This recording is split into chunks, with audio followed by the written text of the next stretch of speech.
Well, now from the driveway,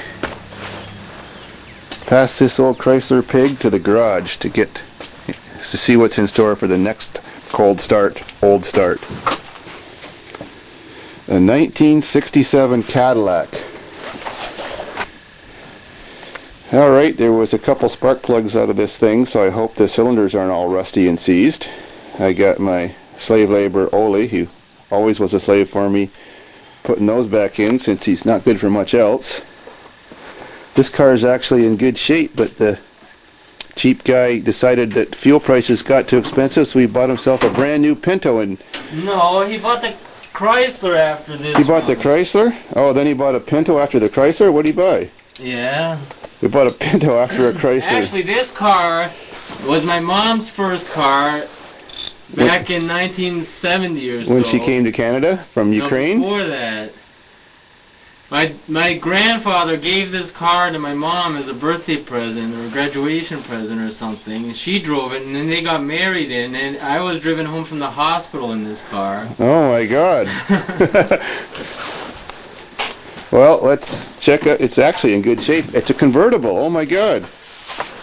That was definitely a lady's car. No wonder you kept this thing.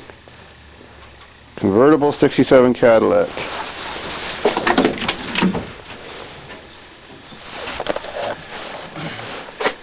It's a bit dark in here. Says 42,031 miles on the speedometer. It's got an old Wonder Bar radio. Ooh, and climate control. Oh my God. It doesn't even smell bad. It smells fine, and the seats are good too. The seats are amazingly good shape, but I thought they'd be all rotten.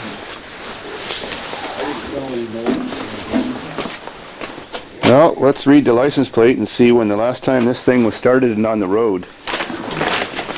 In the glove box, there's some receipts from last time we had it.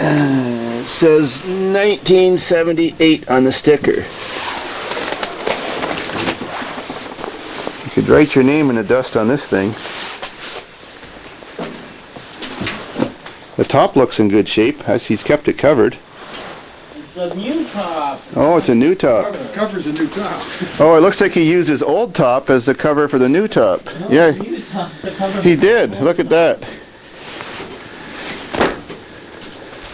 Too bad there's no room in here to get a good view of the side shot. Well, it's fun getting that door panel off.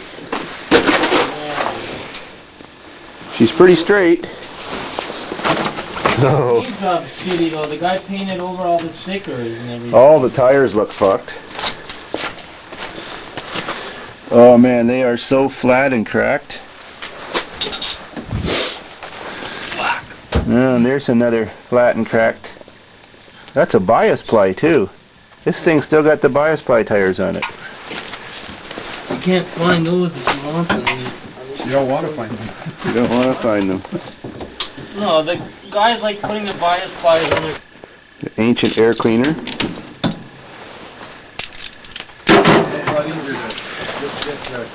That looks like an old Rochester. Oh, the throttle's seized on this thing. Yeah, it is. Yeah, it stays wherever you put it. We'll have to see. I think it's just down there if we pull this clip off. Process of filing the points now. It went through. You lost it? Camera sensitive. Okay. No, he is. We have disconnected the fuel line feeding the Rochester 4-barrel carburetor, and we have made a pinched off nipple at the end, the output from the fuel pump and the fuel filter. The reason being, if this car starts, it's going to pump 30-year-old gas into the carburetor, which is going to be green and sticky, which will ruin the carburetor and not allow it to keep running. Then I'm going to hook this little hose onto that nipple and attach it to my fuel squeezy bottle for a fuel supply. Now we have turned the key just a bit and the motor's not seized. It cranked slowly. So prime the carb. I put a bit of fuel down this tube I ran to the carb. I'm not sure what the motor size is. It's probably somewhere between 435 and 472 cubic inches.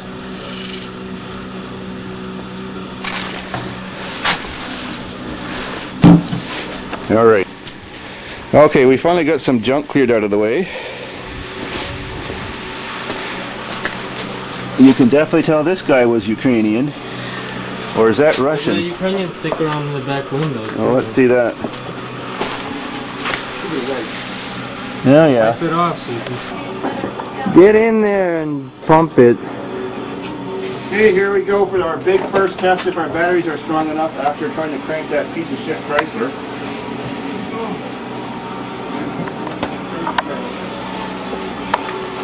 There we go. Well, get to the engine now. Go ahead, I know what I'm doing. Here we go.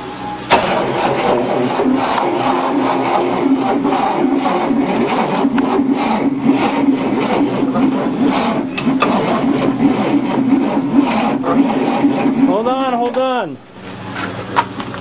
Go. The cables are smoking. I think we need more battery power. Who knows? We might have to wait for my bring back good batteries home. Well, go ahead.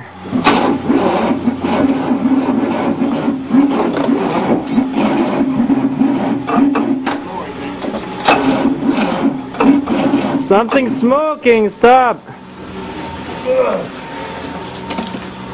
I'll block to pull out of a charger. It's on start. Okay. Where was the smoke coming Down there. Down there? Yeah. Oh, it could be a seized alternator or pulley. something. That'll slow it down. Seized pulley. Now the throttle's unstuck, so here we go. Well, get to the engine now. Go ahead, I know what I'm doing. Here we go.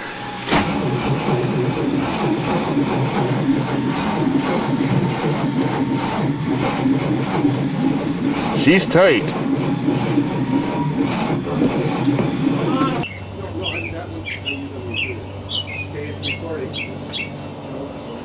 Anyways, here, I'm just going to give it a quick crank. You watch, two guys watch all the pulleys to see what's seized on the motor. Alright. See if one of them's turning. Okay, here we go for a quick crank. Alternator seized. No, water pump. And the alternator. Water pump and alternator. Yeah. Well, you might as well cut the belts. Yeah, there's new ones right around here. So we're cutting the belts Then then. it'll crank fast. Yeah. We'll probably have to charge up again. Water pump and alternator. That's the air conditioner.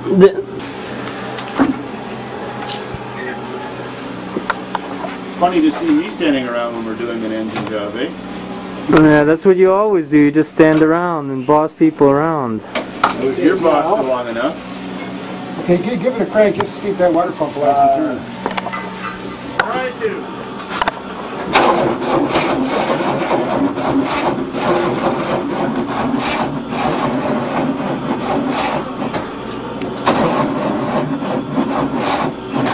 Let's retard the time.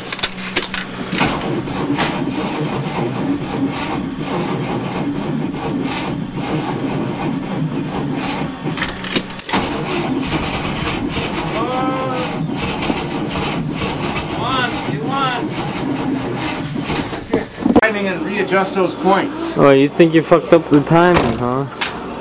Alright, you ready for take 3? The battery's almost dead on this one. Okay, take 3. We've readjusted the points to reduce the timing. Set the timing back. Whoa! It wants, it wants. Kick.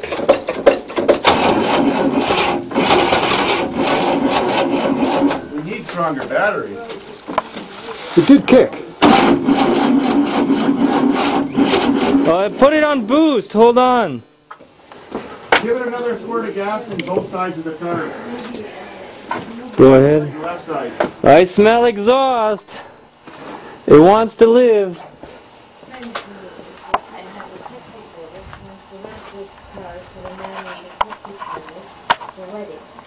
Okay, I gave her a good Okay, take 4 or 3 or whatever. Here we go again.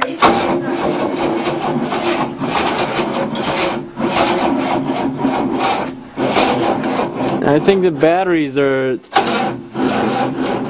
the problem. We're gonna have to have charged batteries. Oh well.